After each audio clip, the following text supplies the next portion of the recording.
Monsieur l'ambassadeur, Excellences, c'est un grand honneur pour notre Parlement d'échanger aujourd'hui avec vous. Monsieur l'ambassadeur, sur les priorités de l'actuelle présidence tchèque de l'Union européenne. L'Europe traverse une période de défis et de crises majeures. C'est pourquoi la présidence du Conseil de votre pays s'accompagne d'une grande responsabilité pour tous les Européens. La présidence tchèque est placée sous la devise « L'Europe comme mission ». Et c'est une véritable mission qui attend votre pays, Monsieur l'ambassadeur. Car tous ensemble, nous avons aujourd'hui plus que jamais besoin de l'Europe.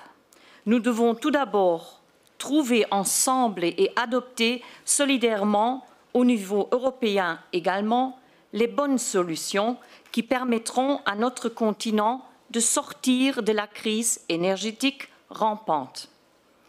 Ce problème constitue probablement notre plus grand défi à court, moyen et à long terme. Ce défi concerne tout le monde. Les entreprises qui souffrent des prix élevés de l'énergie, qui perdent leur compétitivité et qui ne savent pas non plus si elles disposeront encore de capacités suffisantes pour assurer leur production en hiver. Et bien sûr, les citoyens et les ménages qui doivent faire face à des coûts énergétiques exorbitants et qui se demandent s'ils resteront au chaud en hiver. Nous sommes confrontés à des problèmes existentiels pour de nombreux ménages. Nous devons les aborder et solutionner ensemble et en solidarité au niveau européen. Et c'est donc à juste titre que la sécurité énergétique est également une priorité de cette présidence. Car même au-delà de la crise énergétique qui sévit actuellement l'Europe, doit poser des jalons pour les décennies à venir. Et c'est ce qu'elle fait avec le paquet Fit for 55 et les décisions importantes prises en ce qui concerne la neutralité climatique en 2050. Ici, l'Europe va de l'avant, ne pense pas à court terme, mais à très long terme, par conviction pour la préservation de notre planète, mais aussi en tant qu'investissement dans la pérennisation de notre continent et en ce qui concerne l'accessibilité financière de nos énergies.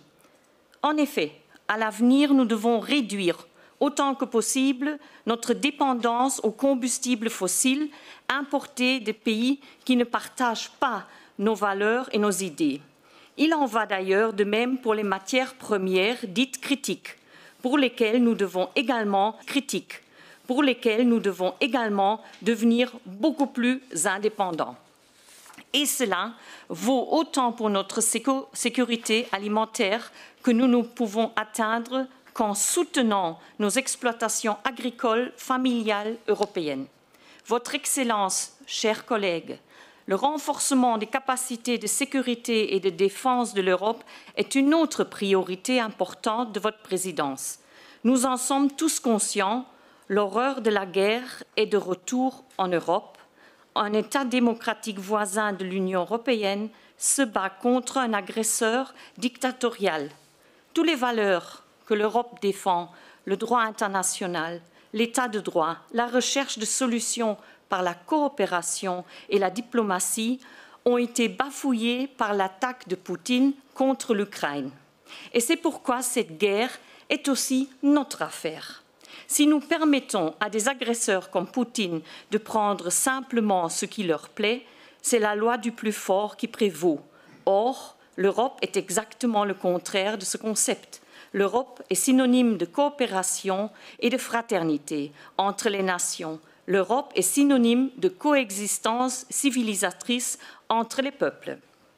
C'est pourquoi nous, Européens, ne devons plus être naïfs que nous l'avons peut-être été trop longtemps dans nos rapports avec les despotes de ce monde. Nous devons maintenir nos démocraties européennes en état de défense et dans un monde de grande puissance, nous ne pouvons le faire qu'ensemble en tant qu'Européens. L'Union européenne et ses États membres, ainsi que les partenaires tels que l'OTAN, doivent y intensifier leurs efforts pour trouver des solutions communes aux questions de sécurité et de défense qui se posent aujourd'hui. Le débat sur une défense commune accompagne l'Europe depuis la fin de la Seconde Guerre mondiale. Au début des années 50, une communauté européenne de défense a failli voir le jour. Aujourd'hui, nous sommes encore loin d'une Union européenne de la défense, mais il faut poser les jalons d'une coopération renforcée, y compris dans le cadre de votre présidence. En effet, il est insensé que chaque État membre achète des systèmes d'armes en parallèle sans les coordonner au niveau européen. Les doubles dépenses peuvent et doivent être évitées. En tant qu'Europe, nous devons penser de manière beaucoup plus stratégique.